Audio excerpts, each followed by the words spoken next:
Baik, bismillahirrahmanirrahim. Assalamualaikum warahmatullahi wabarakatuh. Perkenalkan, nama saya Gilang Kurniawan. Saya dari Pendidikan Matematika Angkatan 2022. Alhamdulillahirabbil alamin, wa bihi nasta'in, wa ala umuri dunya waddin, wa ala alihi, wa min tabi'ahum bi ihsanin ila yaumiddin. Pertama-tama marilah kita panjatkan puja dan syukur kita kehadiran Allah Subhanahu wa taala yang telah memberikan kita nikmat sehat jasmani maupun rohani sehingga saya bisa menyelesaikan tugas sistem pencernaan ini dengan baik. Kedua kalinya salawat beriring salam tak lupa juga kita sanjung agungkan kepada baginda kita Nabi besar Muhammad Sallallahu Alaihi Wasallam yang telah membawa kita dari zaman kegelapan menuju zaman yang terang benderang, dan beliaulah yang akan kita nantikan syafaatnya di yaumil qiyamah. Amin Allahumma amin. Menindaklanjuti acara selanjutnya, di sini saya akan menjelaskan tentang sistem pencernaan. Sistem pencernaan. Proses pencernaan makanan meliputi dua tahap, yaitu tahap pencernaan mekanis dan kimiawi. Pencernaan secara mekanis terjadi di dalam mulut, yaitu ketika mengunyah makanan hingga halus. Pencernaan makanan kimiawi terjadi di dalam usus, yaitu makanan dipecah menjadi molekul-molekul yang lebih sederhana oleh enzim-enzim pencernaan. Next. Baik, yang pertama adalah mulut. Pada rongga mulut, makanan dicerna secara mekanis dan kimiawi. Alat-alat pencernaan pada mulut adalah gigi, lidah, dan kelenjar air ludah. Tiap gigi umumnya terdapat puncak gigi atau mahkota gigi, leher gigi, akar gigi. Lapisan gigi paling luar disebut email. Di dalam email terdapat tulang gigi yang terbuat dari dentin, yaitu jaringan yang berwarna kekuningan.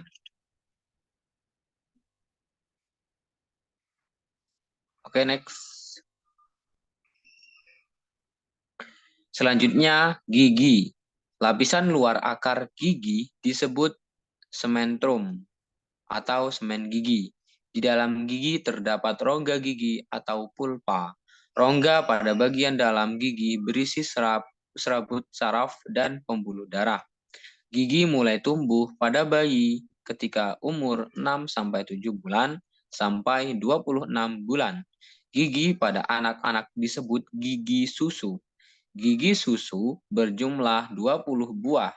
Gigi orang dewasa disebut gigi tetap dan berjumlah 32 buah. Gigi seri berfungsi memotong makanan.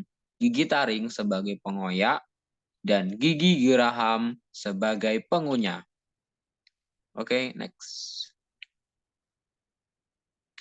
Selanjutnya, lidah. Lidah berfungsi untuk membantu mengatur letak makanan saat dikunyah di dalam mulut.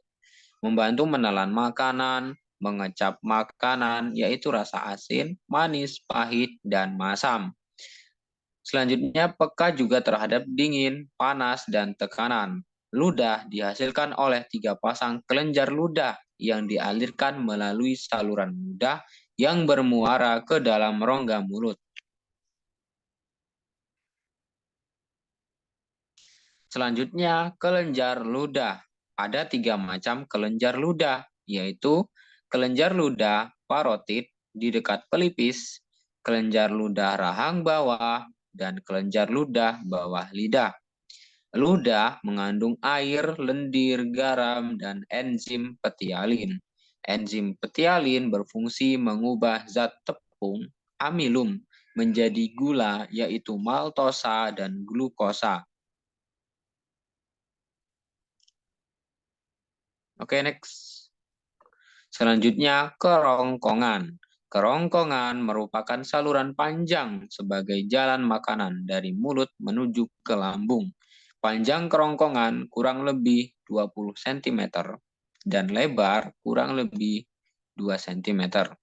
Kerongkongan dapat melakukan gerak peristaltik, yaitu gerakan melebar, menyempit, bergelombang, dan meremas-remas untuk mendorong makanan masuk ke lambung.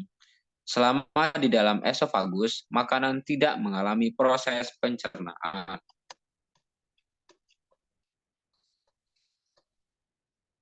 Oke, next.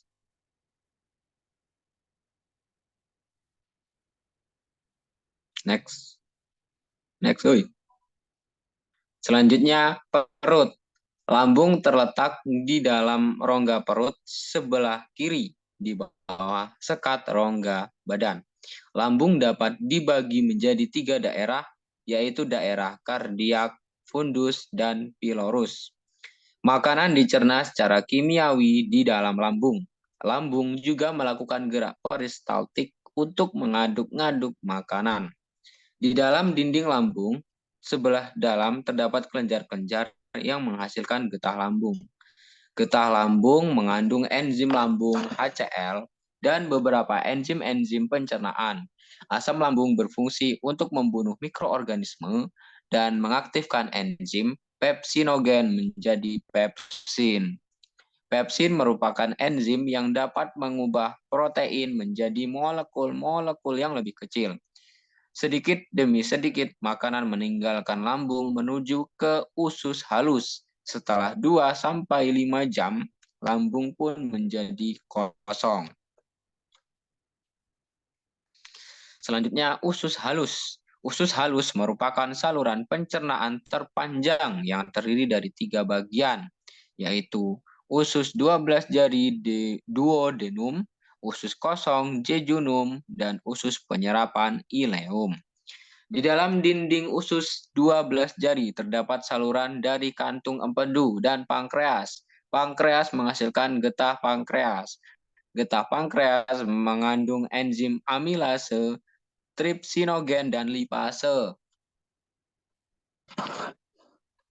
Oke, next. Selanjutnya usus kosong, jejunum. Panjang jejunum 1,5 sampai 1,75 meter. Di dalam jejunum, makanan menjadi bentuk bubur yang lumat dan encer karena mengalami pencernaan secara kimiawi oleh secara sempurna. Usus penyerapan atau ileum, panjang ileum 0,75 sampai 3,5 meter. Di dalam ileum terjadi penyerapan, absorpsi sari-sari makanan. Permukaan dinding ileum dipenuhi dengan bagian-bagian yang disebut jonjot usus atau villi, sehingga permukaan usus menjadi semakin luas dan penyerapan dapat berjalan secara baik. Selanjutnya usus besar, kolon, rektum, dan anus. Usus besar memiliki tambahan usus yang disebut umbai cacing atau appendix. Peradangan pada usus tambahan disebut sebagai appendicitis atau usus buntu. Panjang usus besar kurang lebih 1 meter. Usus besar berfungsi untuk mengatur kadar air sisa makanan. Di dalam usus besar terdapat bakteri Escherichia coli yang membusukkan sisa-sisa makanan menjadi kotoran atau feses. Bagian akhir usus besar disebut rektum. Rektum bermuara pada anus. Anus mempunyai 2 otot, yaitu otot tak sadar dan otot sadar. Oke, next. Baik, pembahasan yang terakhir mengenai kelainan pada sistem pencernaan. Yang pertama, appendicitis atau usus buntu adalah peradangan pada appendix atau umbai cacing yang disebabkan oleh infeksi bakteri. Yang kedua, diare atau mencret adalah gangguan penyerapan air di dalam usus besar sehingga ampas makanan yang dikeluarkan dari tubuh berwujud cair. Yang ketiga, kolik adalah rasa sakit berulang-ulang karena kontraksi otot dinding lambung atau usus yang kuat. Selanjutnya ada peritonitis, sembelit atau konstipasi, muntah-muntah, ulkus atau radang lambung, ada kanker lambung, dan juga kolitis atau radang usus besar. Next. Baik, berakhir sudah presentasi kali ini. Saya Gilang Kurniawan, mohon maaf apabila terdapat suatu perkataan, perbuatan, maupun tingkah laku yang tidak enak pada para pendengar dan para pembaca. Dan kepada Allah, saya mohon ampun. Saya akhiri, wabillahi taufik wal hidayah wal inayah. Wassalamualaikum warahmatullahi wabarakatuh. Bye-bye.